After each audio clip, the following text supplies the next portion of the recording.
Вот насколько сейчас загруз вот полицейских, насколько они загружены работой, грубо говоря? Не то, что загружено. Наверное, тут стоит говорить о эффективности их работы. То есть мы сами на практике видим, насколько они эффективно или неэффективно работают.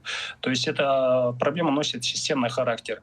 А касательно престижности или в целом репутации полиции как таковой, в целом у нас на полицию смотрят как на карательный орган. Не как в качестве защитника наших покоев, как в старину говорилось, то у нас наша полиция нас бережет или охраняет законы. Но как раз таки наоборот, мы смотрим на полицию как на карательный орган. Этому есть свои причины объективные. Также, если вспомнить не только вот Талгар, но и предыдущие события, вот где у нас в Казахстане проходили митинги, как себя ведет полиция, или во время Кантарской событий, или земельных митингов, слишком агрессивно, необъективно агрессивно.